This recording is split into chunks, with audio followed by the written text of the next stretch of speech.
Professor, fellow classmates, and anyone else on YouTube who was unfortunate enough to stumble upon this video. Welcome to my book talk. For starters, please forgive me, I am reading off of a script so I do not forget what to say. I chose to have a very casual format for my book talk because I want to feel like I'm actually just sitting down and talking about my thoughts with a friend. When it comes to me, what you see is what you get. This semester I chose to read the novel Monster.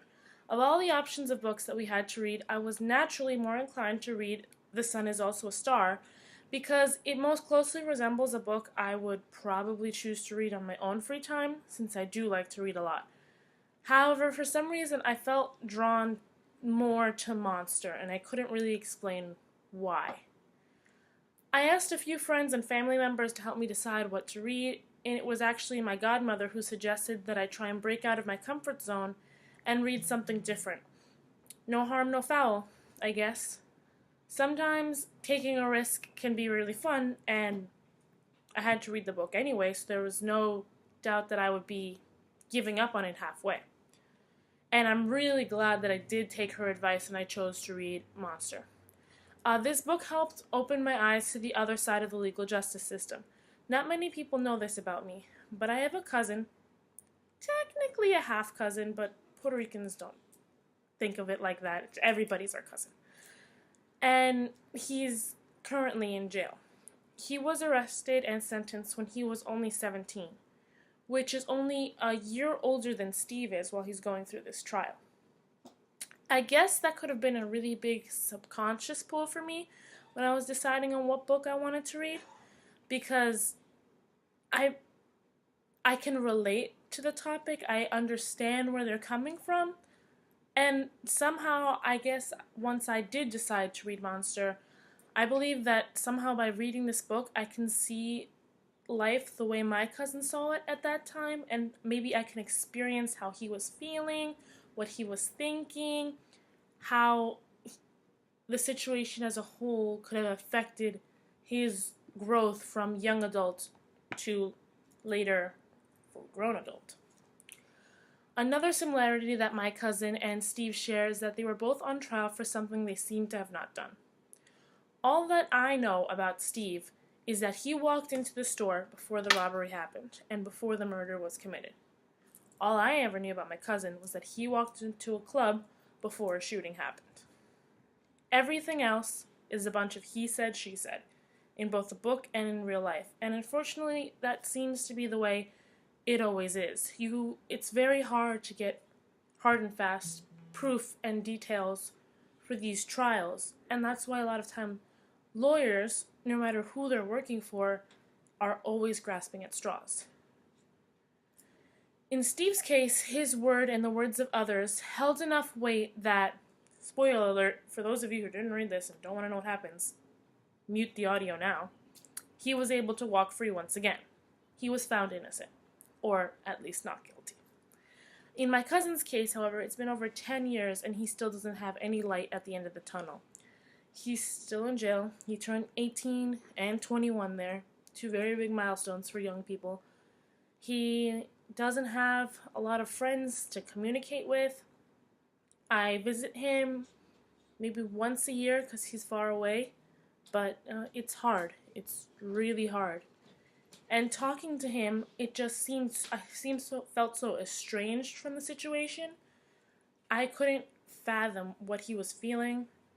I couldn't understand what he meant by respect is very important there, how all you have is your appearance and your word, until I read Monster, and I saw that Steve also came to the same conclusion, that men act the way they act in jail, possibly because the way they act is all they have. The way people perceive them is the only thing that they have, and they will do anything to not have that taken away from them. But enough about me and my family. It's not why you're here. Let me give you a quick summary about the book. Steve is a young boy growing up in New York City, not living in the best conditions. He's not in the deepest of poverty, but he is living not as affluently as most. He lives with his mother and his father, and he has a younger brother. Steve quickly starts off the novel by explaining why he chose the title of Monster. Why is it that that is what he wanted to name his screenplay? Clearly, that seems to hold a lot of significance with Steve, and I find that to be true because the theme monster really resonated from beginning to end of this screenplay. He chose the title monster because that's the word the prosecutor chose to use to describe him, and I feel like from that moment that she said it, it's been burned into his memory for most likely the rest of his life. The term sticks and stones may break my bones, but words can never hurt you is farthest thing from the truth. In order to help Steve cope with his current situation, he chose to write the events in his life as they're happening out like a screenplay. In school, he was very interested in film, and after a few flashbacks, the reader can safely deduce that film was his favorite class. Since Steve has the skill to write a screenplay, the reader can also deduce that he is a rather smart boy. The story Steve is writing follows him in the courtroom during his trial, in jail when he is prepping for his trial, when he's putting on his little suit, when he's talking to his lawyer behind the scenes, and into his past to provide Steve with more sympathy. Now, Steve is a very introspective young boy. He had mentioned a few times that he added certain scenes, for example, the scene where he is talking to his younger brother about what superpower they would want to have, how Steve just wants to be invisible, and how his brother said he would be the Robin to his Batman.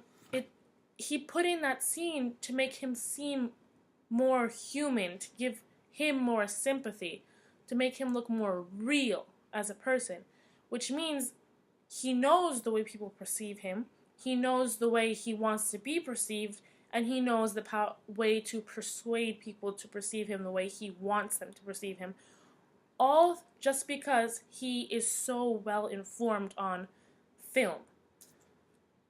Occasionally, and this is something that I really enjoyed coming across while I was reading this, Steve will handwrite his thoughts in his journal in between writing his screenplay. So it's not necessarily a part of the screenplay that he would actually add were it to be a real movie, but there are moments when he just can't be bothered to put in the energy or the effort to write out a full screenplay, and he just wants to write down his thoughts because he needs to let them out on paper. Otherwise, who knows how bottling it up will make him feel. It's in those moments when Steve, I find, is the most vulnerable. The reader gets to see how Steve views himself as a person, not the way he wants you to view him.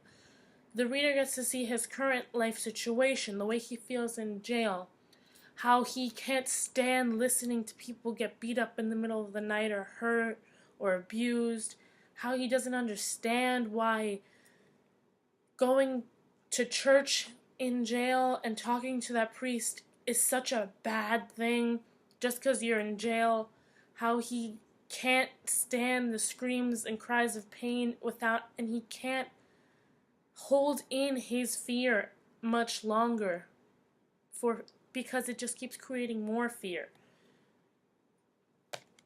Throughout the novel, we hear testimony from Bobo Evans, James King, Osvaldo Cruz, King's cousin, Steve's favorite teacher, might I add was his film teacher, and a few other people. We hear the story from multiple angles, but it takes a while, I feel, to finally hear Steve's perspective. But I think that's good because it helps to really push the reader. I want to keep going. And since there's no chapters in this book, you get to just read as your own leisure. I think that was a very smart move. After we hear what everyone has to say, the reader finally gets to hear the news they've been waiting for. We get the verdict. And fortunately, the verdict is Steve is found to be not guilty and gets to go home. In most books, it ends there. Not guilty, he goes home, happily ever after. But for Steve, we get to see 5 months into the future from that moment, and we see that putting this whole process of going on trial is a trauma that he went through in his life, and this trauma will leave its mark on him forever. When we see him in the future, They find that he is recording videos of himself in his town, trying to see if he can capture a true moment or image of who he is to show the world. Of the Steve he wants O'Brien, his lawyer, to not turn away from, the Steve that she can hug, the Steve that his dad can look at and be proud and know, yes, this is the Steve I've always known and loved. I suggest, however, when reading this book with your class, you make sure your students have the proper background knowledge and they're emotionally ready for this. Students should be aware of how Steve's living situation, the geographical location where he lives, or even how his race could have an effect on this trial. It's for this reason that I believe this book would work great with high school students, because these are all topics that they can resonate with in one way or another.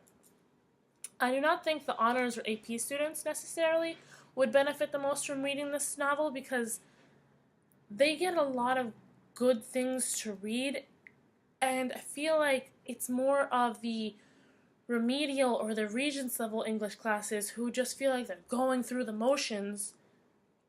They should have the right to read this book. They should get something that is every other class can be jealous about. I think children, I think since this book has no chapters, it can appear much less daunting to that kind of student. They can be more receptive to reading it, especially the way Steve writes it. There's not necessarily too much technical jargon in there, or terms that they might come across, or writing styles that they won't understand. Steve makes it very nice, short, sweet, and simple, and I like that because Steve's supposed to be 16, so in theory this would be very accessible to a 16-year-old, aka somebody in high school.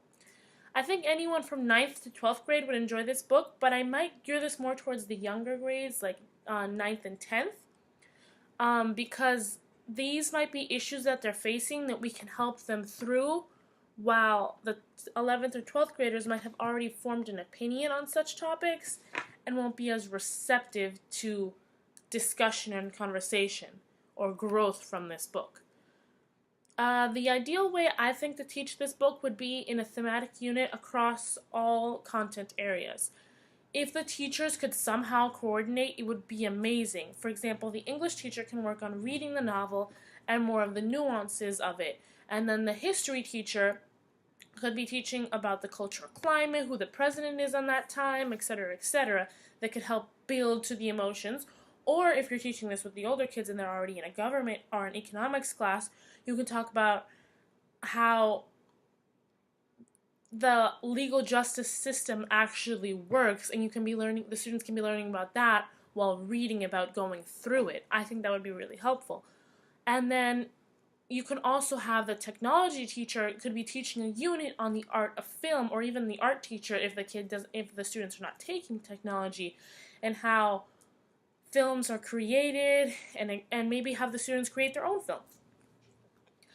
This would provide the students with a very solid background on the text, I think, and it would make them more possible for them to immerse themselves in the text in ways that those kinds of students may have never experienced. It's possible that these students are in Regents classes because they don't want to challenge themselves, because they don't find the pleasure in challenging themselves in English, because reading they think isn't for them. And if we have a whole thematic unit where all the teachers are working together, they can feel like reading is more than just reading, and they can feel like they're living the situation, which could change their whole view on reading and English and all of the other subjects as a whole. These were just my thoughts and ideas on the books. I can't wait to see your video responses on what you think, and I hope you enjoyed my chat. Have a happy holidays!